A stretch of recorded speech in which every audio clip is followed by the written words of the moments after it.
Hi friends good morning आपनालोक सकलोके स्वागतम जनाइছো मोर YouTube channel Priyanka देवीলৈ। আজি আমি ৰাতিপুৱাই ওলাই আহিছো কিয়নো আজি 1 তাৰিখ হিমন্ত বিশ্ব শৰ্মা আমাৰ গুৰুকুটি কৃষি প্ৰকল্পলৈকে আহিব। এয়া প্ৰিয়ংকা মই আৰু মান্তিবা আহকচোন আপোনালোককো দেখুৱাও কি কিনো হয় তাত কেনে ধৰণৰ প্ৰস্তুতি চলিছে। কেনেকুৱা লাগিছে কাম কৰি? ভাল লাগিছে কামচান ভাল লাগিছে হা কামচান দিলে ভাল বাৰু কাম কৰি ভাল লাগিছে সঁচাইনে কেতিয়াৰ পৰা লাগি আছে? নহয় হেতু কোৱা নাই এই আজি প্ৰগ্ৰামটো কাৰণে কালি পৰা আছো পুৰা কষ্ট কৰি আছা না থ্যাংক ইউ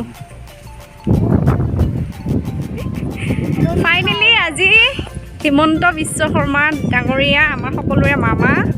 আজি আহিব তাৰে কিছু প্ৰস্তুতি চলি আছে। এয়া চাওক আপোনালোকে আকৌ সেইদিনা আহা দলংখনত আকৌ আজি আহিছোঁ। এয়া আমাৰ প্ৰকল্পৰ যিবিলাক যুৱক যুৱতী তেওঁলোকৰ ড্ৰেছ তেওঁলোকে ড্ৰেছত আছে পুৰা ব্যস্ত। এইখন হৈছে অইন এখন দলং নতুনকৈ বনোৱা এখন দলং অতি কম সময়ৰ ভিতৰতে বনোৱা হৈছে কিয়নো আগৰ যিখন আপোনালোকক দলং দেখুৱাইছিলোঁ সেইখন দলঙেৰে বেছি গাড়ী নিয়াৰ কাৰণে অকমান অসুবিধা হয়। সেই কাৰণে আজি মুখ্যমন্ত্ৰী অহাৰ উপলক্ষ্য কৰিয়ে এইখন দলং নতুনকৈ নিৰ্মাণ কৰি উলিওৱা হৈছে। ইয়াৰ সাইডৰ ফালে যিবোৰ আছে সেইবোৰ হৈছে বাঁহ এইবোৰ কালাৰ কৰি দিয়া হৈছে দেখিবলৈ অতি শুৱনি হৈছে দলংখন চাওকচোন।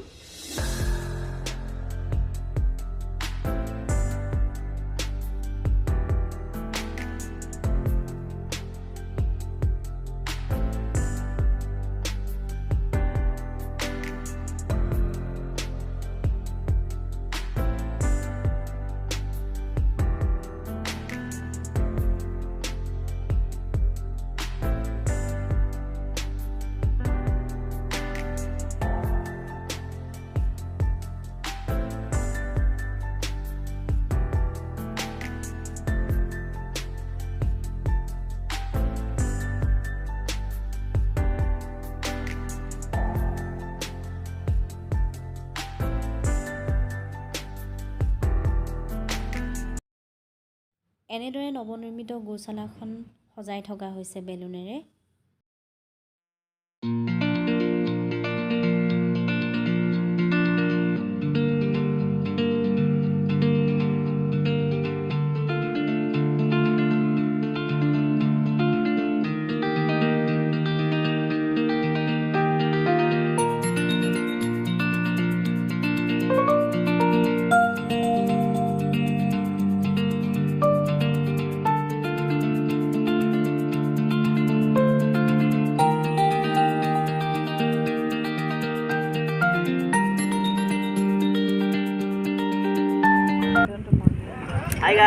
Hi guys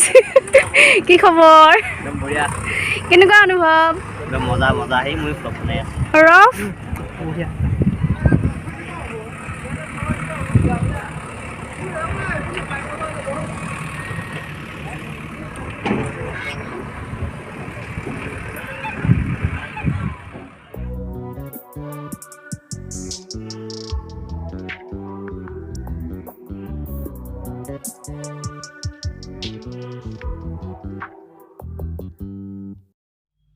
এয়া আপোনালোকে দেখিবলৈ পাইছে মুখ্যমন্ত্ৰী ডাঙৰীয়া আহি পালে। এতিয়া প্ৰথমে তেখেতে পতাকা উত্তোলন কৰিব তাৰ পিছত আমাৰ জাতীয় সংগীত আৰু গৰুখুটিৰ থিম সংটি পৰিৱেশন কৰিম।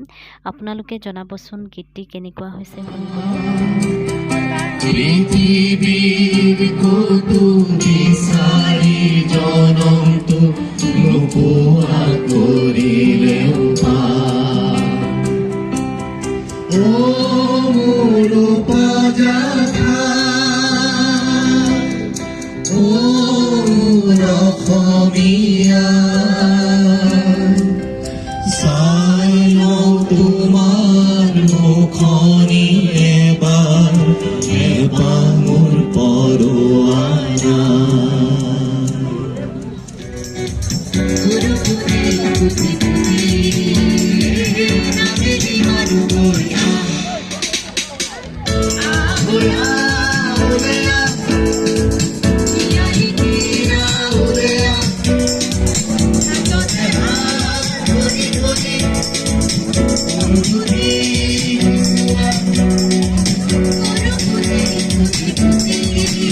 কিন্তু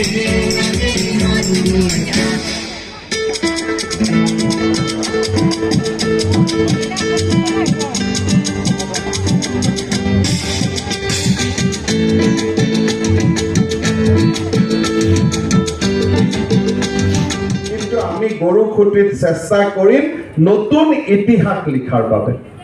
আমি নতুন কথা ক'বৰ কাৰণে আমি চেষ্টা কৰিম পাৰো নোৱাৰো নাজানো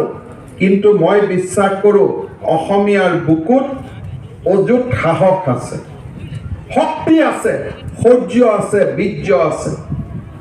মাত্ৰ আমাৰ মানসিকতাৰ পৰিৱৰ্তন হ'ব লাগে যোৱা পৰহি চিন্তা কৰক কেনেকৈ অসমীয়া ল'ৰাৰ গাত ক'ৰ পৰা শক্তি আহিল মৰিয়াই আমাৰ নিজৰে এজন অসমীয়া ল'ৰাক আমি মাৰি পেলালোঁ সাহসো আছে শক্তিও আছে কিন্তু মানসিকতা ভুল য'ত শক্তি প্ৰদৰ্শন কৰিব লাগে তাত শক্তি প্ৰদৰ্শন নকৰোঁ য'ত সাহস দেখুৱাব লাগে তাত সাহস নেদেখুৱাওঁ আৰু য'ত শক্তি সাহস দেখুৱাব নালাগে তাত আমি শক্তি সাহস দেখুৱাওঁ আমাৰ মাজত এচাম আছে প্ৰতি বছৰে মানুহক উচতাই থাকে বলক আন্দোলন কৰোঁ আধুনিক যুগৰ আন্দোলন জয়াই অসমৰ ধনী নহয় আধুনিক যুগৰ আন্দোলন হ'ল উৎপাদন যোনে উৎপাদন কৰে সেই জাতিয়ে আগুৱাই যায় আৰু উৎপাদনমুখী জাতি এটাই আন্দোলন কৰিব নালাগে নিজে সমস্যাৰ সমাধান হয় আমাৰ জাতিটো কি অৱস্থাত আমি লৈ গ'লো চান্দা ব্যৱসায়িক অত্যাচাৰ এই ধৰণৰ কথা কামে আমাক কৰবাত লৈ গ'ল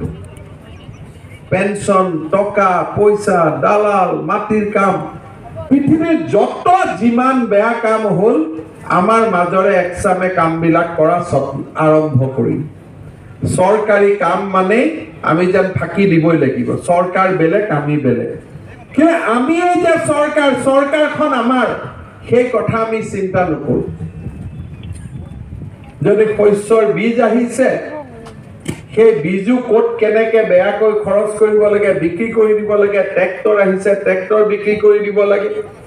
মুখ্যমন্ত্ৰী গ্ৰাম্য আমাৰ স্বৰোজগাৰ যোজনাৰ অধীনত ৩-৪ হাজাৰ আমি ট্ৰেক্টৰ বিলালো যোৱা বছৰ ক'ত আছে এতিয়া ট্ৰেক্টৰবিলাক আমি দেখা নাপাওঁ মোক ক'লে আধা বোলে কেইখনমান বাংলাদেশলৈকেও বিক্ৰী হৈ গুচি গ'ল কেনেকৈ জাতিটো জীয়াই থাকিব আজি এই গৰু খুঁটি এটা উদাহৰণ হ'ব পাৰে আজি গৰু খুঁটিত ৫,১৩০ বিঘা মাটিক আমি শস্য ৰোপণৰ বাবে চেষ্টা কৰিছোঁ আজি আমাৰ ২,৭৩১ বিঘা মাটিত সৰিয়হ কৰা হৈছে ৩৫০ মেট্ৰিক টন আমি সৰিয়হ উৎপাদন কৰাৰ বাবে ইয়াত আমি চেষ্টা কৰিছোঁ ইয়াত আমাৰ গুজৰাটৰ পৰা গিৰ গাই আমি আনিছোঁ যাতে দুগ্ধ উৎপাদনৰ বহুমুখী প্ৰকল্প এটা আমি ইয়াত নিৰ্মাণ কৰিব পাৰোঁ গাহৰি উৎপাদনৰ এটা ডাঙৰ প্ৰকল্প আমি ইয়াত আগবঢ়াইছোঁ আই মাতৃসকলে ৫-৬খন শালেৰে আমি ইয়াত গামোচা বনাম এৰী চাদৰ বনাম আৰু আমি মানুহক গৰু খুঁটিৰ পৰাই আমি উপহাৰ দিম ইয়াতে সেউজীয়া শাক পাচলি হ'ব সাৰ ব্যৱহাৰ কৰাৰ পৰিৱৰ্তে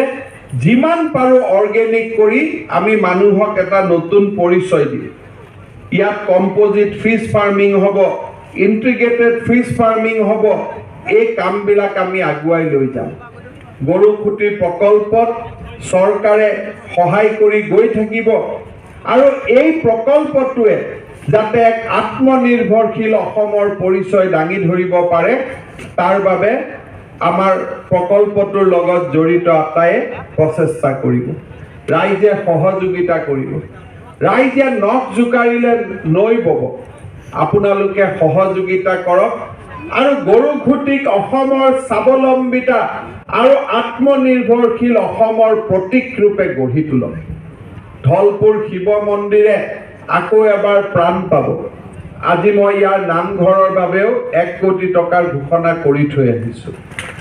ধলপুৰ শিৱ মন্দিৰতো প্ৰায় ১০ কোটি টকাতকৈ অধিক টকা ব্যয়েৰে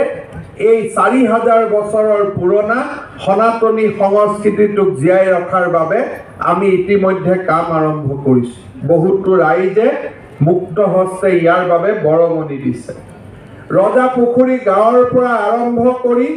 একেবাৰে ধলপুৰ শিৱ মন্দিৰলৈ যাব পৰা